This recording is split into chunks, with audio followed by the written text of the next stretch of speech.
Hello hi എല്ലാവർക്കും ലേണയുടെ പുതിയ വീഡിയോയിലേക്ക് സ്വാഗതം. ഞാൻ ഋതു കൃഷ്ണ. നമ്മൾ നോക്കാൻ പോകുന്നത് ജൂലൈ മാസത്തിലെ ആദ്യത്തെ ആഴ്ചയിലെ കാര്യങ്ങളാണ്. ജൂലൈ 1 തൊട്ട് ജൂലൈ 5 വരെയുള്ള കാര്യങ്ങളാണ് നമ്മൾ ഇന്ന് നോക്കാനായിട്ട് പോകുന്നത് കേട്ടോ. അപ്പൊ സമയം ഒട്ടും കളയുന്നില്ല, നമുക്ക് നമ്മുടെ വീഡിയോയിലേക്ക് കടക്കാം. അതിനു മുന്നേ നമ്മുടെ ചാനലിന്റെ പേരെന്താണ്? GK ആൻഡ് കറണ്ട് അഫയേഴ്സ് എന്നാണ്. എന്തുകൊണ്ടാണ് നമ്മുടെ ചാനൽ നിങ്ങൾ സബ്സ്ക്രൈബ് ചെയ്യാൻ പറയാനുള്ള കാരണം എന്താണെന്ന് ചോദിച്ചു കഴിഞ്ഞു കഴിഞ്ഞാൽ why do I ask you to subscribe? എന്താണ് കാരണം? നമ്മൾ വീക്ക്ലി കറണ്ട് അഫയേഴ്സ് അപ്ലോഡ് ചെയ്യുന്നുണ്ട് ഓരോ വീക്ക് കഴിയുന്തോറും. അതുപോലെ തന്നെ ഓരോ മാസം കഴിയുന്തോറും മന്ത്ലി കറണ്ട് അഫയേഴ്സ് നമ്മുടെ ചാനലിൽ നമ്മൾ അപ്ലോഡ് ചെയ്യുന്നുണ്ട്, അപ്ഡേറ്റ് ചെയ്യുന്നുണ്ട്.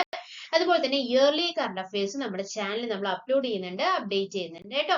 അപ്പൊ ആദ്യത്തെ ചോദ്യം ഇതാണ്: India's first butterfly sanctuary was recent established in which state? അല്ലെ, ഇന്ത്യയുടെ തന്നെ ആദ്യത്തെ ബട്ടർഫ്ലൈ സാങ്ച്വറി എവിടെയാണ് എസ്റ്റാബ്ലിഷ് ചെയ്തിട്ടുള്ളത് എന്നാണ് ചോദ്യം. India's first butterfly sanctuary was recent established in which state? അത് നമ്മുടെ കേരളത്തിൽ തന്നെയാണ്. The right answer is Kerala. കേരളത്തിൽ എവിടെയാണത്?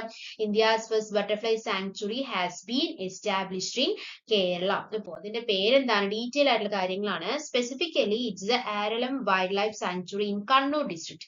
കണ്ണൂരിലാണ് ഈ വൈൽഡ് ലൈഫ് സാങ്ച്വറി ഉള്ളത്. which has been renamed to Aralam butterfly sanctuary എന്നാണ് അതിന്റെ പേരെന്ന് പറയുന്നത്.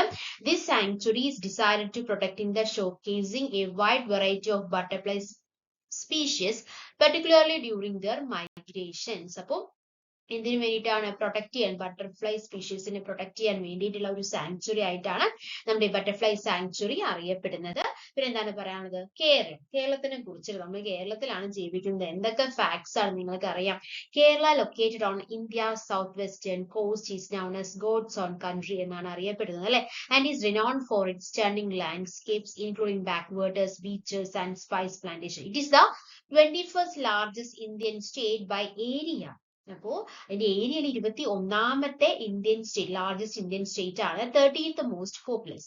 The state is celebrated for its high literacy rate, unique culture and diverse flora and fauna. Okay, so അതുപോലെ തന്നെ capital നമുക്കറിയാലോ, തിരുവനന്തപുരം അല്ലെങ്കിൽ ട്രിവാൻഡ്രം എന്നാണ്. ഏരിയ എന്ന് പറയുന്നത് 38,863 സ്ക്വയർ കിലോമീറ്റേഴ്സ് ആണ്. പോപ്പുലേഷൻ എന്ന് പറയുന്നത് over 33 million ആണ്. ഒഫീഷ്യൽ ലാംഗ്വേജ് മലയാളമാണ്. Formation form out November 1, 1956. Literacy rate എന്ന് പറയുന്നത് consistently ranks highest in India, currently at 96.2% ആണ് അതിന്റെ ലിറ്ററസി റേറ്റ്, കേരളത്തിന്റെ ലിറ്ററസി റേറ്റ് എന്ന് പറയുന്നത്. പിന്നെ എന്താണ്? സെക്സ് റേഷ്യോ എന്ന് പറയുന്നത് higher female to male ratio than the national average. Unique features: backwaters and spice trade, Ayurvedic practices, Kathakali dance and vibrant festivals like Onam. അല്ലെ, സ്റ്റേറ്റ് സിംബൽസ് ഏതൊക്കെയാണ്? State animal എന്ന് പറയുന്നത് ഇന്ത്യൻ എലിഫന്റ് ആണ്.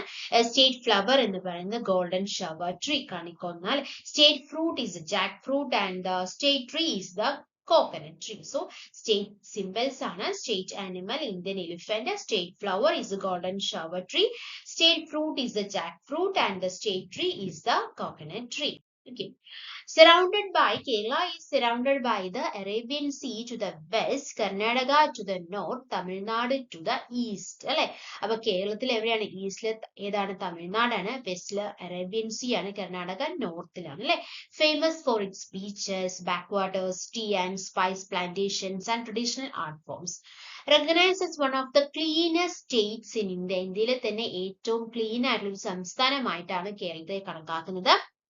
അതുപോലെ തന്നെ ദ്രാവിഡൻ ഇൻഫ്ലുവൻസസും എല്ലാം വളരെയധികം റിച്ച് ആയിട്ടുള്ള ഒരുപാട് കൾച്ചർ ഉള്ള ഒരു സംസ്ഥാനമാണ് അല്ലെ നമ്മുടെ കേരളം. ഹിസ്റ്ററിക്കൽ സിഗ്നിഫിക്കൻസ് എന്ന് പറയുന്നത് home to the first mosque in India. ഇന്ത്യയിലെ തന്നെ ആദ്യത്തെ മോസ്ക് എവിടെയാണത്? കേരളത്തിലാണ് അല്ലെ. ഓക്കെ, ഇനി അടുത്ത ചോദ്യം: which country will host the world police and fire games 2029? 2029 നടക്കാൻ പോകുന്ന world police and fire games എവിടെയാണ് നടക്കാനായിട്ട് പോകുന്നത് എന്നുള്ളതാണ് ചോദ്യം. എവിടെയാണത്? ഇന്ത്യയിലാണ് കേട്ടോ. India bids to host 2029 world police and fire games in Gujarat. ഇന്ത്യയിൽ എവിടെയാണ്? ഗുജറാത്തിലാണ്. ഗുജറാത്തിൽ എവിടെയാണ്? അഹമ്മദാബാദ് ആണ് നടക്കാനായിട്ട് പോകുന്നത് കേട്ടോ. Okay, for the first time India will host the prestigious 2029 world police and fire games which are Union Home Minister Amit Shah termed as a moment of great pride for every citizen. Ahmedabad has been selected as the venue of the event. ഗുജറാത്തിൽ അഹമ്മദാബാദിലാണ് നടക്കാനായിട്ട് പോകുന്നത്. India has become the first South Asian country to win the bid to host these games. അല്ലെ ഇന്ത്യയാണ് is the first country will host the world first South Asian country ട്ടോ. Okay, the first South Asian country will host the World Police and Fire Games 2029. പിന്നെന്താണ് പറയാനുള്ളത്? The World Police and Fire Games set to be held in ഗുജറാത്തിലാണ് നടക്കാൻ പോകുന്നത്. Will bring together global athletes from police, fire, customs, correctional services. അല്ലെ, അപ്പൊ പോലീസിന്നും ഫയറിനും കസ്റ്റംസിനുള്ള എല്ലാം global athletes എല്ലാവരും കൂടി പങ്കെടുക്കുന്ന ഒരു ഗെയിമാണ് വേൾഡ് പോലീസ് ഫയർ ഗെയിംസ് എന്ന് പറയുന്നത്. അപ്പൊ 70 കൺട്രികളിലെ 70 രാജ്യങ്ങളിലേക്കാളും കൂടുതൽ അത്രയും ആളുകൾ നമ്മുടെ ഇതിൽ പങ്കെടുക്കുന്നുണ്ട് എന്നാണ് നമുക്ക് മനസ്സിലാക്കാൻ കഴിഞ്ഞിട്ടുള്ളത്. Representatives from more than 70 countries are expected to join this international event in India. അപ്പോൾ അത് വളരെയധികം അഭിമാനമുള്ള ഒരു കാര്യം തന്നെയാണ് അല്ലെ. ഇന്ത്യയില് ഗുജറാത്തില് അഹമ്മദാബാദാണ് നടക്കാനായിട്ട് പോകുന്നത്. 2029 നടക്കാനായിട്ട് പോകുന്നത്. More than 70 countries are expected to join this international event in India. Okay. അപ്പോൾ the announcement followed India's concluding presentation to the CPAF, അതായത് California police athletic federation, the governing body of WPFG. WPFG എന്ന് പറഞ്ഞാൽ എന്താണ്? World police fire ഗെയിംസിന്റെ governing body ഏതാണ്? കാലിഫോർണിയയിലാണ്. CPAF ആണ് the governing body of WPFG എന്ന് പറയുന്നത് കേട്ടോ. ഓക്കെ, പിന്നെന്താണ് പറയാനുള്ളത്? നമ്മുടെ പെർഫോമൻസ് കഴിഞ്ഞ പ്രാവശ്യം 2007 അതിലെ പെർഫോമൻസ് എങ്ങനെയായിരുന്നു എന്നുള്ളതാണ്.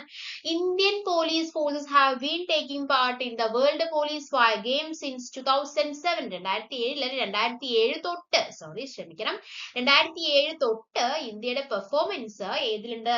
വേൾഡ് പോലീസ് ഫയർ ഗെയിംസിലുണ്ട്. എത്ര മെഡൽ ഇതുവരെ നേടിയിട്ടുണ്ടെന്നാ പറഞ്ഞത്? 1400 അധികം മെഡലുകളാണ് ഇന്ത്യ നേടിയിട്ടുള്ളത്. ഇതിന്റെ ലേറ്റസ്റ്റ് എഡിഷൻ 2023 അവസാനമായിട്ട് ഏത് WPFG നടന്നത്. അതില് കാനഡയിൽ വെച്ചിട്ടാണ് നടന്നത്. അതിൽ എത്ര ഇന്ത്യൻ പോലീസ് ആണ് പങ്കെടുത്തത്? 133 ഇന്ത്യൻ പോലീസ് അതിൽ പങ്കെടുത്തിട്ടുണ്ടായിരുന്നു. എത്ര മെഡൽസ് ആണ് നേടിയത്?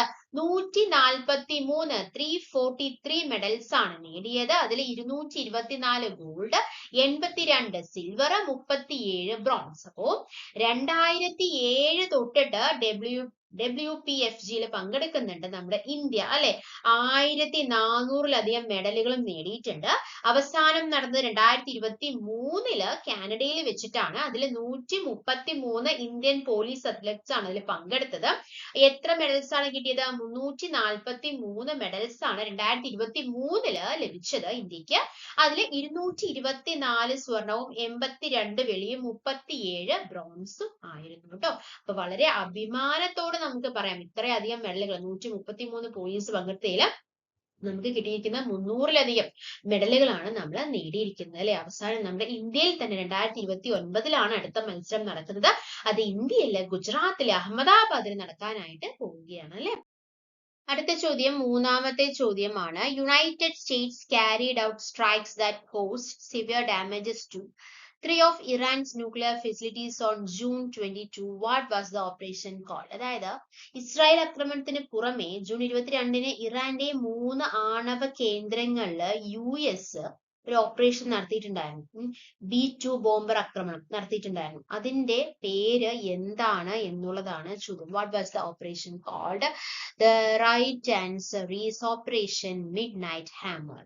Okay, so United States carried out strikes that caused severe damages to 3 of Iran's nuclear facilities on June 22. What was the operation called? The Operation Midnight Hammer. അപ്പൊ operation mid night ഹാമറിനെ കുറിച്ച് എന്താണ് പറയാനുള്ളത്? അതൊരു military operation ആണ്. June 22, 2025 നടന്നത്. 3 Iranian nuclear facilities ആയിരുന്നു അതിന്റെ target എന്ന് പറയുന്നത്. എന്നാൽ മധ്യപൂർവ്വ ദേശത്ത് ആശ്വാസം പകരുന്ന ഇസ്രായേൽ ഇറാൻ വെടിനിർത്തൽ ജൂൺ 24 പ്രാബല്യത്തിൽ വന്നിരുന്നു കേട്ടോ. 12 ദിവസത്തെ സംഘർഷം അവസാനിപ്പിച്ചത് ഇരു രാജ്യങ്ങളും വെടിനിർത്തലിന് ധാരണയായിട്ടാണ്. അത് US പ്രസിഡന്റ് ഡൊണാൾഡ് ട്രംപ് ആണ് പ്രഖ്യാപിച്ചത്. ഇസ്രായേൽ ആക്രമണത്തിന് പുറമെ ജൂൺ ജൂൺ 23 ഇറാന്റെ 3 ആണവ കേന്ദ്രങ്ങളില് US ഓപ്പറേഷൻ മിഡ്നൈറ്റ് ഹാമർ എന്ന പേരില് B2 ബോംബർ ആക്രമണം നടത്തിയതിന് പിന്നാലെയാണ് വെടിനിർത്തലിന് ധാരണയായത്. അപ്പൊ B2 ആക്രമണ ബോംബുകളാണ് അല്ലെ, B2 ബോംബർ ആക്രമണം നടത്തിയിരുന്നു, അതിന് പിന്നാലെയാണ് വെടിനിർത്തൽ ധാരണയായത്. So Operation Midnight Hammer was a US military operation that took place on June 22, 2025, targeting 3 Iranian nuclear facilities. And it involves B2 stealth bombers. Okay, the operation was timed to occur at midnight. രാത്രിയാണ് നടന്നത്. Taking the advantage of cover, the darkness, and aiming to maximize the element of surprise. So അതിന് പിന്നാലെ എന്ത് സംഭവിച്ചു? June 24 വെടിനിർത്തൽ പ്രഖ്യാപിച്ചു എന്നുള്ളതാണ് ആശ്വാസകരമായിട്ടുള്ള ഒരു കാര്യം എന്ന് പറയാനുള്ളത് കേട്ടോ. അടുത്ത ചോദ്യമാണ്, 4ാമത്തെ ചോദ്യമാണ്. Who is the Malayali animator won the ANSI Crystal Award? ANSI Crystal Award, often called the Oscar of Animation. Animation രംഗത്തെ ഓസ്കാർ എന്നറിയപ്പെടുന്ന ആൻസി ക്രിസ്റ്റൽ അവാർഡിന് മലയാളി അർഹനായിട്ടുണ്ട്. ആരാണ് എന്നാണ് ചോദ്യം. ആരാണ്? The right answer is Suresh Eriyad. Today the Kerala Suresh Eriyad has created history by winning the Oscar of Animation for ദേശീയു. Animation രംഗത്തെ Oscar എന്നറിയപ്പെടുന്ന ആൻസി ക്രിസ്റ്റൽ അവാർഡിന് മലയാളിയായിട്ടുള്ള സുരേഷ് എറിയാട് അർഹനായിരിക്കുകയാണ്. ഫ്രാൻസിൽ നടന്ന രാജ്യാന്തര അനിമേഷൻ ഫെസ്റ്റിവലിൽ ഇന്ത്യയുടെ ഔദ്യോഗിക എൻട്രി ആയിരുന്ന സുരേഷിന്റെ ദേശീയൂൻ അനിമേഷൻ ചിത്രത്തിനാണ് പുരസ്കാരം വന്നിരിക്കുന്നത്. ഇന്ത്യയിലെ അന്യനിന്ന് പോകുന്ന ചെമ്മരിയാട് കമ്പിളി കർഷകരാണ് ദേശീയൂൻ ചിത്രത്തിന്റെ പ്രമേയം എന്ന് പറയുന്നത് കേട്ടോ. ഓക്കെ, അടുത്ത ചോദ്യത്തിലേക്ക് കടക്കാം. 5ാമത്തെ ചോദ്യം, who has been appointed as the new head of the research and analysis wing?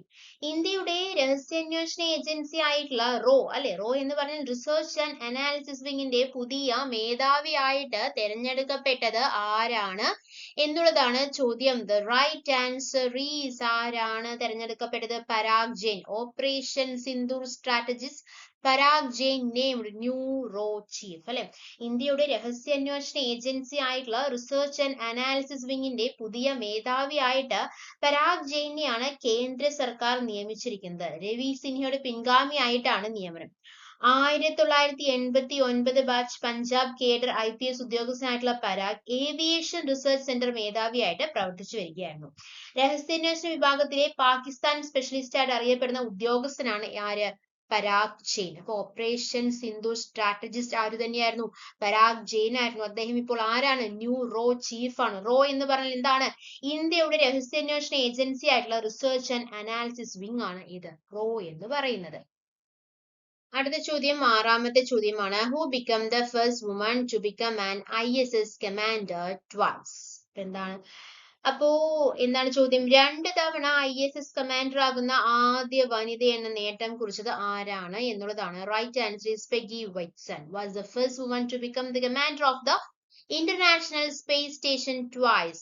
She served as the commander during ISS Expedition 16 and again during a later mission. അതായത് ആക്സിയം 4 ദൗത്യത്തിന് ചുക്കാൻ പിടിച്ച് 2 തവണ ISS കമാൻഡർ ആകുന്ന ആദ്യ വനിത എന്ന നേട്ടം ആർക്കാണ്? Peggy വിറ്റ്സൺ ആണ്. ഭൂമിയിൽ നിന്ന് ആക്സിയം 4 ദൗത്യച്ചിറകിലേറുന്ന ബഹിരാകാശത്തേക്ക് കുതിച്ചുയരുമ്പോൾ പെഗി വിറ്റ്സന് ചിരപരിചിതമായ ഒരു വീട്ടിലേക്കുള്ള യാത്ര പോലെയാണ് കേട്ടോ. എന്താണ് കാരണം? വിവിധ ബഹിരാകാശ യാത്രകളായിട്ട് തന്റെ ജീവിതത്തിലെ 600-ലേറെ ദിവസങ്ങൾ ബഹിരാകാശ നിലയത്തിൽ ചെലവഴിച്ചയാളാണ് ആര്? പെഗി വിറ്റ്സൺ എന്നത് തന്നെ. ബഹിരാകാശ ദൗത്യത്തിനായി പുറപ്പെട്ട 4 സംഘത്തിന്റെ കമാൻഡർ ആണ് അമേരിക്കക്കാരിയായിട്ടുള്ള പെഗി വിറ്റ്സൺ. ഇന്ത്യയുടെ അഭിമാനമായിട്ടുള്ള ശുഭാംശു ശുക്ല ഉൾപ്പെടെ 3 പേരടങ്ങുന്ന വിറ്റ്സന്റെ സംഘം. ഓക്കെ, അതിൽ 2 ആഴ്ചയോളം രാജ്യാന്തര ബഹിരാകാശ നിലയത്തിൽ ചെലവഴിച്ച് 60-ലേറെ പരീക്ഷണങ്ങൾ നടത്താൻ ലക്ഷ്യമിടുന്നതാണ് ആക്സിയം 4 ദൗത്യം എന്ന് പറയുന്നത്. 2018 നാസയിലെ ചീഫ് ആസ്ട്രോനോട്ടായിട്ട് വിരമിച്ച പെഗി വിറ്റ്സൺ പരിചയസമ്പന്നയായിട്ടുള്ള ബഹിരാകാശ സഞ്ചാരി കൂടിയാണ്. മുൻ ദൗത്യങ്ങളായിട്ട് 676 ദിവസങ്ങളിലേറെയായി പെഗി രാജ്യാന്തര ബഹിരാകാശ നിലയത്തിൽ താമസിച്ചിട്ടുണ്ട്. ഏറ്റവും അധികം ദൂരം ബഹിരാകാശത്ത് നടന്ന പ്രായമേറിയ വനിത, ബഹിരാകാശ നിലയത്തിന്റെ കമാൻഡർ ആയിട്ടുള്ള ആദ്യ വനിത, 2 തവണ കമാൻഡർ ആകാൻ സാധിച്ച ആദ്യ വനിത എന്നീ നേട്ടങ്ങളെല്ലാം ആരുടെ പേരിലാണ്? ആരുടെ പേരിലാണ്? പെഗ്ഗി വിറ്റ്സന്റെ പേരിലാണ്. എത്ര വയസ്സാണ്? 65-കാരിയാണ് കേട്ടോ. അപ്പൊ കൂടുതൽ ഡീറ്റെയിൽസ് പറയാനാണെങ്കിൽ എന്താണ്, 1960 ഫെബ്രുവരി 9 US അയോവയിലെ ബിക്കൻസ്വില്ലിൽ ഒരു കർഷക ദമ്പതികളുടെ മകളായിട്ടാണ് പെഗ്ഗി ആനറ്റ് വിറ്റ്സൺ ജനിച്ചത്. സഹോദരങ്ങൾക്കൊപ്പം ഉൾപ്രദേശത്തുള്ള ഒരു കുടുംബത്തിലായിരുന്നു പെഗ്ഗി വളർന്നത്. 1969 അത് ചന്ദ്രനില് മനുഷ്യൻ ആദ്യമായി എത്തിയതിന്റെ ടെലിവിഷൻ സംപ്രേഷണം കണ്ട കൊച്ചു പെൺകുട്ടിയുടെ ഉള്ളിലും ബഹിരാകാശ സ്വപ്നങ്ങൾ കത്തിക്കയറിയിരുന്നു. അന്നേ ആകാശത്തെ കൈപ്പിടിയിൽ ഒതുക്കാൻ പെഗ്ഗി പ്രയത്നം ആരംഭിച്ചു. 1981 അയോവ വെസ്റ്റേൺ കോളേജിൽ നിന്ന് ബയോ കെമിസ്ട്രിയിൽ ശാസ്ത്ര ബിരുദവും 1985 റൈസ് യൂണിവേഴ്സിറ്റിയിൽ നിന്ന് ബയോ കെമിസ്ട്രിയിൽ ഡോക്ടറേറ്റും നേടി. 1986 സ്വപ്ന സാക്ഷാത്കാരം പോലെ പെഗ്ഗി ഗവേഷണ ശാസ്ത്രജ്ഞയായിട്ട് നാസയിൽ ചേരുന്നത്. നാസയുടെ ഭാഗമായി 10ാം വർഷം ബഹിരാകാശ യാത്രികയായിട്ടും തെരഞ്ഞെടുക്കപ്പെട്ടു. 2002 ആദ്യ ബഹിരാകാശ ദൗത്യം. രാജ്യാന്തര ബഹിരാകാശ നിലയത്തിലേക്കുള്ള യാത്രയിൽ നാസയുടെ ആദ്യത്തെ ISS സയൻസ് ഓഫീസർ ആയിരുന്നു പെഗ്ഗി. 2023 ആക്സിയം 2 ദൗത്യത്തിന്റെ കമാൻഡറായ ആദ്യ വനിത എന്ന നേട്ടവും സ്വന്തമാക്കി. ബഹിരാകാശത്ത് ഒട്ടേറെ പരീക്ഷണങ്ങൾ നടത്തിയ അവർ മൈക്രോഗ്രാവിറ്റിയിലെ സ്റ്റെം സെല്ലുകളെ കുറിച്ച് ഗവേഷണവും നടത്തിയിട്ടുണ്ട്. ബഹിരാകാശ പര്യവേക്ഷണ രംഗത്തെ സംഭാവനകൾക്ക് നാസയുടെ ഔട്ട്സ്റ്റാൻഡിംഗ് ലീഡർഷിപ്പ് പുരസ്കാരം ഉൾപ്പെടെ ഒട്ടേറെ ബഹുമതികൾക്കും അർഹയായിട്ടുണ്ട്. ക്ലാരൻസ് എഫ് സാംസൺ ആണ് ഭർത്താവ് ആരുടെ? പെഗ്ഗി വൈറ്റ്സൺ. ഇനി അതിൽ ബഹിരാകാശത്ത് കൂടെയുള്ള നടത്തത്തിന്റെ റെക്കോർഡിനെ കുറിച്ച് പറഞ്ഞല്ലോ. അപ്പൊ ബഹിരാകാശത്തെ നടത്തത്തിനെ കുറിച്ച് നമുക്കൊന്ന് നോക്കാം. ബഹിരാകാശ സഞ്ചാരികൾ വിവിധ ആവശ്യങ്ങൾക്കായി ബഹിരാകാശ നിലയത്തിന് പുറത്തെത്തുന്നതാണ് ഏത്? ബഹിരാകാശ നടത്തം എന്ന് പറയുന്നത്, അഥവാ എക്സ്ട്രാ വെഹിക്കുലർ ആക്ടിവിറ്റി എന്നും ഇതിനെ പറയാറുണ്ട്. സോവിയറ്റ് യൂണിയന്റെ അലക്സി ലിയോനോവ് ആണ് ആദ്യമായിട്ട് ബഹിരാകാശത്ത് നടന്നത്. 1965 മാർച്ച് 18 വോസ്കോഡ് 2 പേടകത്തിന് പുറത്ത് കടന്ന് 12 മിനിറ്റും 9 സെക്കൻഡുമാണ് ലിയോനോവ് നടന്നത്. 1984 ജൂലൈ 25 3 മണിക്കൂറിലധികം നടന്ന് സോവിയറ്റിന്റെ തന്നെ സ്വെറ്റ്ലാന സവിറ്റ്സ്ക ബഹിരാകാശത്ത് നടന്ന ആദ്യ വനിതയായി. എന്നാൽ ഏറ്റവും അധികം ദൂരം ബഹിരാകാശത്ത് നടന്ന പ്രായമേറിയ വനിത എന്ന പദവിയും ബഹിരാകാശ നിലയത്തിന്റെ കമാൻഡർ ആയിട്ടുള്ള ആദ്യ വനിത എന്ന പദവിയും 2 തവണ കമാൻഡർ ആകാൻ സാധിച്ച ആദ്യ വനിത എന്നീ നേട്ടങ്ങളും പെഗ്ഗി വിറ്റ്സന്റെ പേരിലാണ്. ഈ 65-കാരിയുടെ പേരിലാണ്. ഓക്കെ, അടുത്ത ചോദ്യം, 7ാമത്തെ ചോദ്യം. Which national park in Kerala has ranked first according to the management effectiveness evaluation report 2025? ചോദ്യം ഇതാണ്, which national park in Kerala has ranked first according to the management effectiveness evaluation report. MEE report എന്നാട്ടോ പറയാറ്. അതിന്റെ full form എന്ന് പറയുന്നത് management effectiveness evaluation report 2025.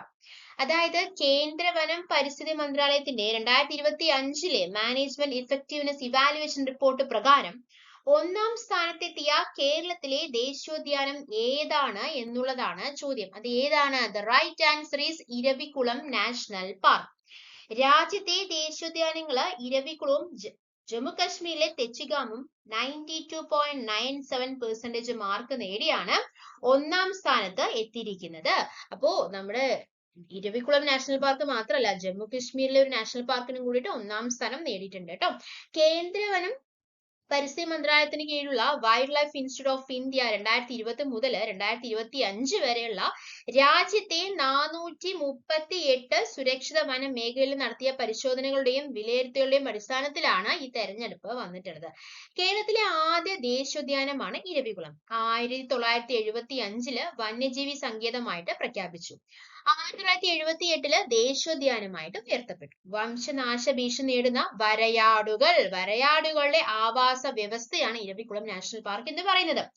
രാജ്യത്തെ ദേശീയോദ്യാനങ്ങളും സംരക്ഷിത പ്രദേശങ്ങളും എല്ലാം ഉൾപ്പെടുത്തി കേന്ദ്ര വനം പരിസ്ഥിതി മന്ത്രാലയം നടത്തിയ വിലയിരുത്തലിൽ 1ാമതെത്തിയത് ഏത് സംസ്ഥാനമാണെന്ന് അറിയാമോ? അത് കേരളമാണ്, നമ്മുടെ കേരളമാണ്. അതുപോലെ തന്നെ എന്താണ് international union for conservation of nature, world commission on protected area എന്നിവയുടെ മാനദണ്ഡങ്ങൾ അനുസരിച്ച് നടത്തിയ മൂല്യനിർണ്ണയത്തില് 76% മാർക്കുമായിട്ട് വെരി ഗുഡ് റേറ്റിംഗ് നേടിയ ഏക സംസ്ഥാനം അത് ഏതാണെന്ന് ചോദിച്ചു കഴിഞ്ഞാൽ അതും കേരളം തന്നെയാണ്.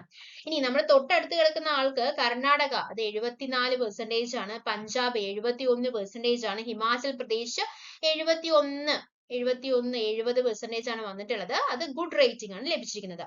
മൂന്നാർ ഡിവിഷനിലെ മതികെട്ടാൻചോല നാഷണൽ പാർക്കും ചിന്നാർ വന്യജീവി സങ്കേതവും മികച്ച 10 വനസങ്കേതങ്ങളിൽ ഉൾപ്പെട്ടിട്ടുണ്ട് കേട്ടോ. അപ്പൊ ഇരവികുളം നാഷണൽ പാർക്കിനെ കുറിച്ച് കൂടുതൽ ഡീറ്റെയിൽസ് പറയാനാണെങ്കിൽ അത് എവിടെയാണ് ലൊക്കേറ്റ് ചെയ്തത്, ഏത് ജില്ലയിലാണ്? ഇടുക്കിയിലാണ് അല്ലെ. ഇരവികുളം നാഷണൽ പാർക്ക് എവിടെയാണ്? ഇടുക്കിയിലാണ്. And is protected area known for its rich biodiversity and stunning landscape. അപ്പൊ എപ്പോഴാണത്? 1978 ദേശീയോദ്യാനമായിട്ട് ഉയർത്തപ്പെട്ടത് കേട്ടോ. അതുപോലെ തന്നെ നീലഗിരി എന്ന് പറയുന്നത് വരയാടുകളാണ്. And highest peak in south India, Anamudi എവിടെയാണ്? ഇരവികുളം നാഷണൽ പാർക്കിലാണ്. The park is characterized by rolling grasslands and shola forests and experience heavy rainfall, particularly during the southwest and retreating monsoon. ഒരുപാട് മഴ ലഭിക്കുന്ന ഒരു സ്ഥലവും കൂടിയാണ് ഏത്? Eravikulam national park, Idukki. നമുക്കറിയാലോ ഒരുപാട് മഴ വളരെയധികം കൂടുതലുള്ള ഒരു ജില്ല തന്നെയാണ് ഇത് ഇടുക്കി എന്ന് പറയുന്നത് അല്ലെ. പിന്നെ ലൊക്കേഷൻ എവിടെയാണ്? ഇടുക്കിയിലാണ്, കേരളം അല്ലെ. Western ghats, along the western ഗട്ട്സിലാണ്.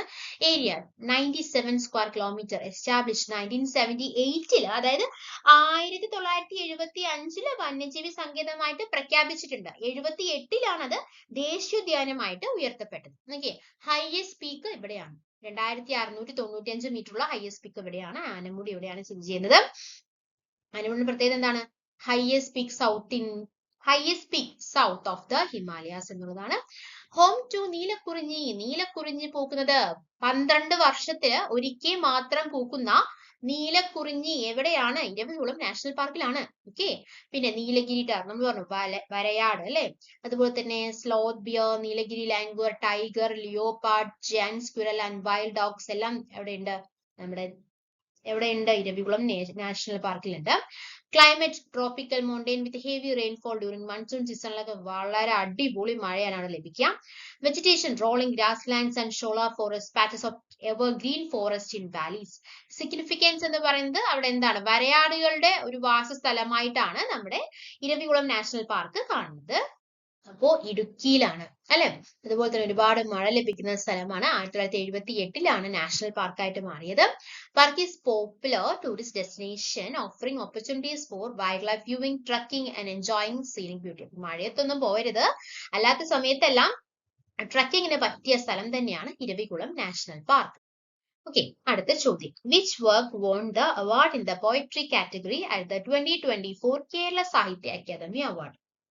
അതായത് 2024 കേരള സാഹിത്യ അക്കാദമി അവാർഡുകളിൽ കവിതാ വിഭാഗത്തിലെ പുരസ്കാരം ലഭിച്ച കൃതി ഏതാണ് എന്നുള്ളതാണ് ചോദ്യം. So the right answer is എന്താണ്? മുരിങ്ങ വാഴ കറിവേപ്പ് എന്നുള്ള കൃതിക്കാണ് 2024 കവിതാ വിഭാഗത്തിലെ പുരസ്കാരം ലഭിച്ച കൃതി ഏതാണെന്നാണ് ചോദിച്ചത്. 2024 കേരള സാഹിത്യ അക്കാദമി അവാർഡുകളിൽ കവിതാ വിഭാഗത്തിലെ പുരസ്കാരം ലഭിച്ച കൃതി എന്ന് പറയുന്നത് മുരിങ്ങ വാഴ കറിവേപ്പ് എന്നുള്ള കൃതിക്കാണ്. അനിത തമ്പിയാണ് 2024 കേരള സാഹിത്യ അക്കാദമി അവാർഡുകളിൽ കവിതാ വിഭാഗത്തിൽ പുരസ്കാരം ലഭിച്ച മുരിങ്ങ വാഴ കറിവേപ്പ് എന്ന കവിതാ സമാഹാരത്തിന്റെ രചയിതാവ്. ഓക്കെ. GR ഇന്ദുഗോപന്റെ ആനോ ആണ് മികച്ച നോവൽ എന്ന് പറയുന്നത്. മികച്ച നോവൽ ഏതാണ്? ആനോ എന്നുള്ളതാണ്. പിന്നെ പറയാനുള്ളത് ജീവചരിത്രം ആത്മകഥ വിഭാഗത്തില് ഡോക്ടർ കെ രാജശേഖരൻ നായർ രചിച്ച ഞാൻ എന്ന ഭാവം പുരസ്കാരം നേടിയിട്ടുണ്ട്. വി ശ്രീലാലിന്റെ ഗരിസപ്പ അരുവി അഥവാ ഒരു ജലയാത്രയാണ് ചെറുകഥയ്ക്കുള്ള പുരസ്കാരത്തിന് അർഹമായത്. KR അജയന്റെ ആരോഹണം ഹിമാലയമാണ് മികച്ച യാത്രാ വിവരണം. ശശിധരൻ നടുവിൽ രചിച്ച പിത്തള ശലഭമാണ് മികച്ച നാടകം. എന്റെ രാജ്യം എന്റെ ശരീരം എന്ന കൃതിക്ക് ചിഞ്ചു പ്രകാശ് വിവർത്തന പുരസ്കാരവും നേടിയിട്ടുണ്ട്. പി ദീപകിന്റെ നിർമ്മിത ബുദ്ധിക്കാലത്തെ സാമൂഹിക രാഷ്ട്ര ജീവിതം വൈജ്ഞാനിക സാഹിത്യത്തിന് പുരസ്കാരത്തിന് അർഹമായിട്ടുണ്ട്. EN ഷീജയുടെ അമ്മ മണമുള്ള കനിവുകളാണ് മികച്ച ബാലസാഹിത്യ കൃതി എന്ന് പറയുന്നത്. നിരഞ്ജൻ രചിച്ച കേരളത്തിന്റെ മൈതാത്മകഥ വറുത്തരച്ച ചരിത്രത്തോടൊപ്പമാണ് മികച്ച ഹാസ്യ സാഹിത്യകൃതി എന്ന് പറയുന്നത്. 2024 കേരള സാഹിത്യ അക്കാദമി അവാർഡിന്റെ ഭാഗമായിട്ട് KV രാമകൃഷ്ണൻ, ഏഴാച്ചേരി രാമചന്ദ്രൻ എന്നിവർക്ക് വിശിഷ്ടാംഗത്വം ലഭിച്ചിട്ടുണ്ട്. 50,000 രൂപയും 2 പവന് സ്വർണ്ണ പതകവും പ്രശസ്തി പത്രവും പൊന്നാടയും ഫലകവുമാണ് വിശിഷ്ടാംഗത്വത്തിന് ലഭിക്കുക. Okay. PKN Panicker, Payyanur Kunhiraman, MM Narayanan, TK Gangadharan, KN മല്ലിക എന്നിവർക്കാണ് സമഗ്ര സംഭാവന പുരസ്കാരം ലഭിച്ചിട്ടുള്ളത്. MR Raghava Warrier, CL Jose എന്നിവർക്കായിരുന്നു 2023 Kerala Sahitya academy പുരസ്കാരത്തോടനുബന്ധിച്ച് വിശിഷ്ടാംഗത്വം ലഭിച്ചിട്ടുണ്ടായിരുന്നത്. അതിലെ അക്കാദമി പ്രസിഡന്റ് എന്ന് പറയുന്നത് K സച്ചിദാനന്ദനാണ്. അപ്പോൾ the Kerala Sahitya Akademi announced its 2024 literacy award with Anitha Thampi, GR Indugopan, B Shineland winning the poetry, novel and short story categories respectively. അല്ലെ? Additionally, KV Ramakrishnan and Ezhachiri Ramachandran were selected for the Kerala Sahitya Academy Fellowships. Award കിട്ടിയത് ആർക്കൊക്കെയാണ്? Poetry Anitha Thampi, novel GR Indugopan, അല്ലെ? അതുപോലെ തന്നെ short story Shinelal, fellowships KV Ramakrishnan and Ezhacheri Ramachandran. അതുപോലെ തന്നെ awards were announced by the Academy President K Sachidanandan. The fellowship included a cash award, നമ്മൾ പറഞ്ഞു, 50,000, a gold locket, citation and certificate and a പൊന്നാട. The Kerala Sahitya Academy is a premier literacy organization in Kerala promoting Malayalam literature. Okay. അടുത്ത ചോദ്യം, 9ാമത്തെ ചോദ്യമാണ്, when was the UN Charter signed? എന്നാണ് UN Charter ഒപ്പുവെച്ചത് എന്നാണ് എന്നുള്ളതാണ് ചോദ്യം. ഇത് എങ്ങനെയാണ് ഒരു കറണ്ട് അഫയേഴ്സ് ചോദ്യമായി മാറിയത് എന്നുള്ളതാണ്. UN Charter ഒപ്പുവെച്ചതിന്റെ 80ാം വാർഷികം നമ്മൾ ഇപ്പോൾ ആഘോഷിച്ചിട്ടുണ്ടായിരുന്നു. ജൂൺ 26-നാണ് ഇത് ആഘോഷിച്ചത്. അപ്പോൾ എന്നാണ് UN Charter സൈൻ ചെയ്തത്? The UN Charter was signed on June 26, 1945 at the conclusion of the United Nations Conference on International Organization in San Francisco. അപ്പോൾ 1945 ജൂൺ 26-ന് സാൻ ഫ്രാൻസിസ്കോ സമ്മേളനത്തിൽ വെച്ചിട്ടാണ് UN Charter ഒപ്പുവെച്ചത്, അല്ലെ? അതിന്റെ UN Charter ഒപ്പുവെച്ചതിന്റെ 80ാം വാർഷികമാണ് 2025 ജൂൺ 26-ന് ആഘോഷിച്ചത്.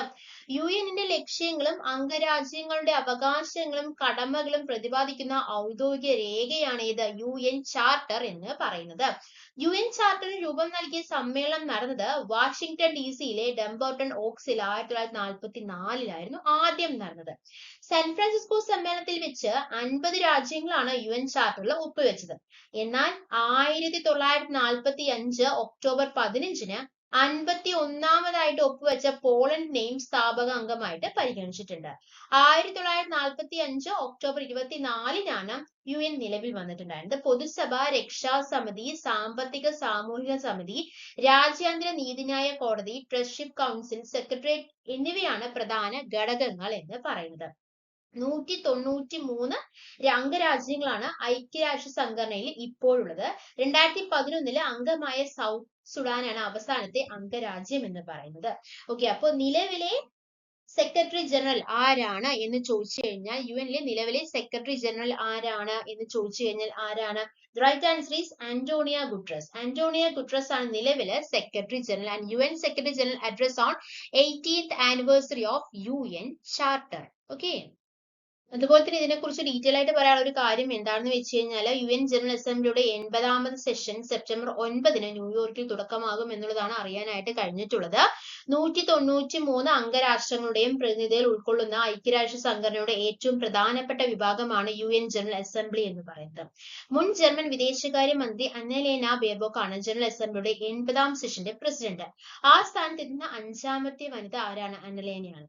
Secretary general Antonio ഗുട്ടറസിന്റെ കാലാവധി 2026-ൽ അവസാനിക്കുന്നതിനാൽ അടുത്ത secretary ജനറലിനെ തെരഞ്ഞെടുക്കുന്നതിനുള്ള നടപടിക്രമത്തിലേക്കും general assembly കടക്കുന്നതായിരിക്കും. അപ്പൊ ഇപ്പോ ആന്റോണിയോ ഗുട്ടറസ് ആണ് നിലവിലെ സെക്രട്ടറി ജനറൽ എന്ന് പറയുന്നത് കേട്ടോ.